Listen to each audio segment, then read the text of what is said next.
My dear students, अगर आप एक एमपी बोर्ड के स्टूडेंट हैं, 10th क्लास के, 9th क्लास के, 11th क्लास के और 12th क्लास के स्टूडेंट हैं, तो बेसिकली मैं बात करना चाहूँगा 10th क्लास के और 12th क्लास के एमपी बोर्ड के जो स्टूडेंट्स हैं उनके लिए आज का जो टॉपिक है बड़ा ही शानदार टॉपिक है। और हम डिस्कशन करने वाले हैं कि लॉकडाउन के बाद, कोविड-19 के बाद अगर मान लीजिए स्टूडेंट्स की स्टडी अगर सही तरीके से नहीं हुई है और उन्हें 2021 में अपने बोर्ड एग्जामिनेशन में अपने स्कूल में अगर मान लीजिए एक अच्छी रैंक हासिल करनी है, टॉप करना है, तो क्या बेसिक चीज़ें अभी से करना चाहिए। ठीक है, तो आज जितने भी मध्य प्रदेश के जितने भी स्टूडेंट्स हैं, स्कूली स्टूडेंट्स हैं, मैं बेसिकली बात करने जा रहा हूँ बोर्ड क्लास के स्टूडेंट, 10th क्लास और 12th क्लास के स्टूडेंट्स के ऊपर। आप जानते होंगे 10th क्लास और 12th क्लास के जो स्टूडेंट होते हैं, अगर वो एक लिमिट से ज़्यादा परसेंटेज अगर बनाते हैं, 80% या 85% से ज़्यादा बनाते हैं, उन्हें जो गवर्नमेंट है, एमपी गवर्नमेंट है, कुछ स्कॉलरशिप प्रोवाइड करती है।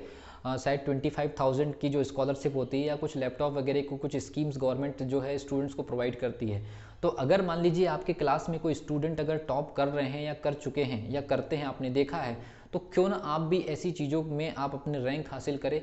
लेकिन मैं जो आपको टिप्स देने की कोशिश कर रहा हूँ कि एमपी बोर्ड में आप अपनी बोर्ड की क्लासेस में कैसे टॉप कर सकते हैं। बेसिकली आपको क्या करना होगा, सबसे पहली चीज़ तो मैं आपको जो बेसिक स्टेप्स बता रहा हूँ उस पर आप फोकस कीजिए। बेसिक जो चीज़ें आपके लिए बहुत ज़रूरी है और अभी से करना स्टार्ट करना चाहिए। जब भी आप इस वीडियो को देख रहे हैं तभी से अगर आप करना स्टार्ट करें तो क्या बेसिक आपको फ़ायदे मिलने वाले। सबसे पहली चीज़, कोविड-19 की वजह से स्टूडेंट्स स्टडी अच्छे तरीके से नहीं कर पा रहे होंगे, तो इसकी वजह से क्या होगा, जब एग्जामिनेशन देंगे तो केवल पास होने या कुछ लिमिट के परसेंटेज बनाने का टारगेट होगा। लेकिन जो स्टूडेंट टॉप करते हैं उनका हमेशा एक टारगेट होता है कि उन्हें क्लास में या अपने पर्टिकुलर लोकेलिटी में या डिस्ट्रिक्ट में या फिर संभाग में या फिर आपके एमपी लेवल पर टॉप रैंक में आना उनका एक बेसिक मकसद होता है। ठीक है, लेकिन वो लोग ऐसा बेसिकली क्या काम करते हैं जो बाकी स्टूडेंट नहीं कर पाते।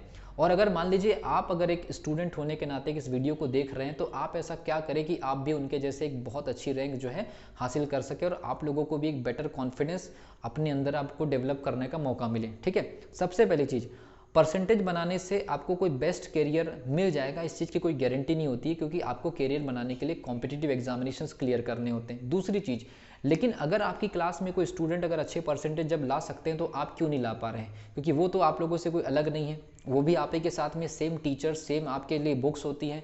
अगर आप ट्यूशन्स भी करते होंगे तो सेम टीचर्स आपको ट्यूशन देते होंगे या थोड़ा बहुत डिफरेंस होता होगा, तो फिर वो स्टूडेंट टॉप कर पाते तो आप क्यों नहीं कर पाते। मेरे कहने का मतलब ये है कि आप ही के साथ के स्टूडेंट अगर टॉप कर सकते हैं तो फिर आप क्यों नहीं कर सकते। और टॉप करने के बाद कुछ बेसिक स्कॉलरशिप्स वगैरह जो मिलती है उसका जो बेसिक बेनिफिट आगे जाकर के करियर सिलेक्शन के समय मिलता है वो एक अलग चीज़ होती है। दूसरी चीज़, टॉप करने से आपके आगे जो डिसीजन लिए जाते हैं करियर के उसमें आपको बहुत सपोर्ट मिलता है और आपको एक कॉन्फिडेंस मिलता है। ठीक है, मेरे कहने का मतलब सिर्फ यही है कि टॉप करने से कोई बेस्ट करियर बन जाए ये ज़रूरी नहीं है, लेकिन टॉप करने से आपकी जो डिसीजन मेकिंग जो कैपेसिटी होती है वो बढ़ जाती है और आप जो है डिपेंडेंट होकर के नॉन डिपेंडेंट होकर के आप अपने करियर के सिलेक्शंस जो है इंडिविजुअली आप सेलेक्ट अपने करियर के लिए आप खुद तैयार रहते हैं, क्योंकि आपका कॉन्फिडेंस थोड़ा सा हाई होता है। तो परसेंटेज बनाने का बेसिक बेनिफिट ये होता है कि आपके कॉन्फिडेंस हाई हो जाते हैं, लेकिन परसेंटेज बनाना किसी भी सिलेक्शन या आगे करियर के कंफर्म आपके सिलेक्शन की कोई गारंटी नहीं देता। तो दोनों अलग अलग चीज़ें, उसके ऊपर हम लोग जो है आगे जाकर के डिस्कशन कर सकते हैं। लेकिन आज की इस वीडियो का बेसिक मकसद यही है कि अगर 2021 में आपको अगर मान लीजिए 10th क्लास और 12th क्लास के बोर्ड एग्जामिनेशन में टॉप करनी है तो बेसिकली अभी से हमें क्या करना चाहिए, उन स्टेप्स के ऊपर, उन टिप्स के ऊपर हम लोग बात करने वाले हैं। ठीक है, तो सबसे पहला काम आपको क्या काम करना है।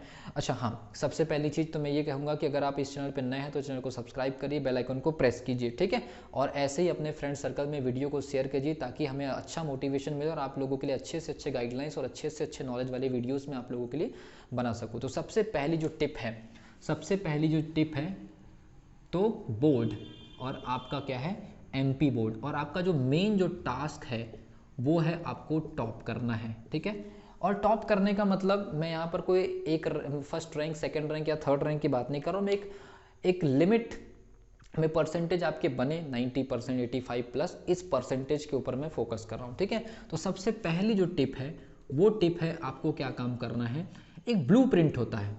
ठीक है भी, हर एक सब्जेक्ट का यूनिट वाइज ब्लूप्रिंट होता है। सबसे पहला काम आप ये करिए कि आप ब्लूप्रिंट के आधार पर स्टडी कीजिए। तो सबसे पहली चीज़ आपको क्या काम करना है, ब्लूप्रिंट उसके आधार पर ही स्टडी करनी है कि आपको जो स्कोर कौन सी यूनिट से कितने मार्क्स के क्वेश्चन आने होते हैं वो पहले से क्लियर होता है। तो आप अदरवाइज इधर उधर ध्यान न देते हुए सबसे पहले ब्लूप्रिंट के ऊपर फोकस कीजिए। दूसरी सबसे बड़ी चीज, टिप नंबर 2 जो मैं आपको दे दूं, ओल्ड ईयर, ठीक है भी, ओल्ड ईयर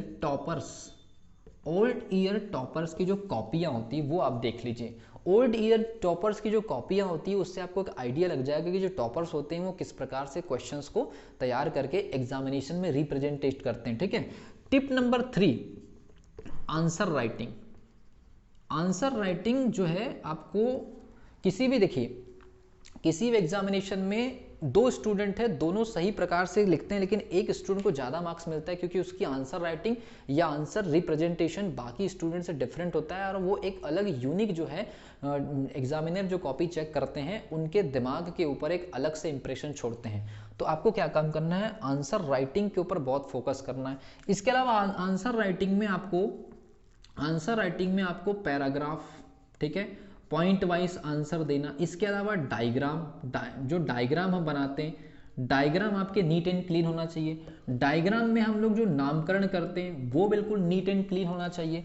और टिप नंबर 4 जो है, स्पीड पर अच्छी खासी आपका फोकस होना चाहिए। आप मतलब तेज रफ्तार से लिखने के बाद भी आपकी जो कॉपीज होती है उसमें जो आपके जो आंसर रिप्रेजेंटेशन में एकदम नीट एंड क्लीन आंसर होना चाहिए। और ब्लूप्रिंट के आधार पर आपको यूनिट वाइज मार्क्स की जानकारी मिल जाती है एक तो, दूसरा चीज ये मिल जाता है कि 4 मार्क्स के लिए आपको कितना कंटेंट वहां पर कॉपी में लिखना है, ठीक है भी, 4 मार्क्स का है या 5 मार्क्स का है, मतलब जितने मार्क्स का अगर क्वेश्चन होता है तो उसमें कितना कंटेंट आपको लिखना होता है। और वो कंटेंट अगर डायग्राम वाला हो या डेरिवेशन वाला हो या और किसी प्रकार का हो या थ्योरेटिकल हो, तो थ्योरेटिकल में पैराग्राफ या पॉइंट वाइज, उसमें भी हेडलाइंस अंडरलाइन करना, ठीक है भी।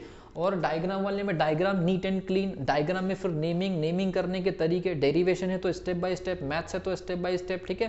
तो ये ब्लूप्रिंट के आधार पर चलिए और डेली आप ब्लूप्रिंट के आधार पर यूनिट वाइज क्वेश्चन की रिटन फॉर्मेट में आंसर राइटिंग की प्रैक्टिस कीजिए। और इसके लिए आपको कंपेयर करना है कि आप जो लिख रहे हैं ओल्ड ईयर के टॉपर्स की कॉपी मिल जाती है इजीली आजकल इंटरनेट पर, तो ओल्ड ईयर के टॉपर्स की कॉपी आप देखिए, कंपेयर कीजिए आप कैसे लिखते हैं। और आपको सबसे बड़ी चीज ये ध्यान रखना है कि आपको सारे क्वेश्चंस अटेम्प्ट करने हैं। जितने भी स्टूडेंट टॉप करते हैं, सबसे खास बात ये होती है कि वो पुराने साल के ओल्ड ईयर के टॉपर्स की कॉपी को देखते हैं, साथ में क्या काम करते हैं, आंसर रिप्रेजेंटेशन बहुत ही नीट एंड क्लीन रखते हैं, स्पीड बहुत क्लैरिटी होती है, स्पीड में बहुत उनका क्लियर रिप्रेजेंटेशन रहता है। और सबसे खास बात ये होती है कि सारे क्वेश्चंस वो अटेम्प्ट करते हैं, ये सबसे बड़ी बात होती है। अगर आपने एक भी क्वेश्चन अगर आपने छोड़ा 5 मार्क्स का, 4 मार्क्स का, तो जो कॉन्फिडेंस जो डेवलप हुआ होता है प्रिपरेशन के दौरान, वो एग्जामिनेशन हॉल में आपका डिक्रीमेंट होता है और उसका सीधा इफेक्ट जो होता है आने वाले सभी पेपर पे पड़ता है। एक और चीज़ बताना चाहूँगा, अगर आपको टॉप करना है तो सभी सब्जेक्ट को बराबर वैल्यूज आपको देनी पड़ेंगी। ऐसा नहीं चलेगा कि किसी सब्जेक्ट में आपकी अच्छी पकड़ है, अच्छी स्ट्रेंथ है, तो केवल उसी सब्जेक्ट पर मेहनत करके आप कभी भी टॉप नहीं कर सकते। आपको सारे सब्जेक्ट को बराबर वैल्यूज देनी चाहिए और सारे सब्जेक्ट में आपको सारे सब्जेक्ट के अकॉर्डिंग आंसर राइटिंग की प्रैक्टिस अभी से करनी चाहिए। जब कभी भी आप इस वीडियो को देख रहे हैं, एग्जामिनेशन के 2 महीने पहले, 3 महीने पहले, 4 महीने पहले, 1 महीने पहले या 15 दिन पहले, आपको सिर्फ और सिर्फ ब्लूप्रिंट के आधार पर मॉडल आंसर को सही तरीके से रिप्रेजेंट करने के लिए अपने आप को प्रिपेयर करना चाहिए। अगर आपने पूरे 100% क्वेश्चन इन टिप के आधार पर अगर आंसर्स अगर आपने 2021 में बोर्ड के एग्जामिनेशन में लिखे, तो मैं डेफिनेटली ये मानता हूँ कि एमपी बोर्ड में आप जो है स्टूडेंट अपने स्कूल में अच्छा रैंक मार सकते हैं, अपने एरिया, अपने लोकेलिटी में, अपने डिस्ट्रिक्ट में, अपने तहसील में, अपने संभाग में, या बहुत अच्छे अगर आपने अच्छी मेहनत कर ली, बाकी स्टूडेंट्स से थोड़ा सा हटकर मेहनत कर ली, तो आप ऑल एमपी में आप रैंक मार सकते हैं। So wish you all the best. मैं यही चाहूँगा कि इस चैनल को आप सब्सक्राइब करें, बेल आइकन को प्रेस करें, सारे अपने फ्रेंड सर्कल में शेयर करें। सारे कैरियर की इन्फॉर्मेशन आपको लगातार मैं देते रहूँगा और आपको अलग अलग कॉम्पिटिटिव एग्जामिनेशन, एंट्रेंस एग्जामिनेशन, अलग अलग सब्जेक्ट की इन्फॉर्मेशन आपको मिलती रहेगी। और एमपी से रिलेटेड जितने भी, मध्य प्रदेश के अंदर जितने भी कैरियर एग्जामिनेशन हैं, उन सभी की इन्फॉर्मेशन इस चैनल पर अपलोड होनी है। तो बस यही चाहूँगा कि आप चैनल को सब्सक्राइब करें और अपने फ्रेंड सर्कल में इस वीडियो के लिंक को शेयर करें। Wish you all the best.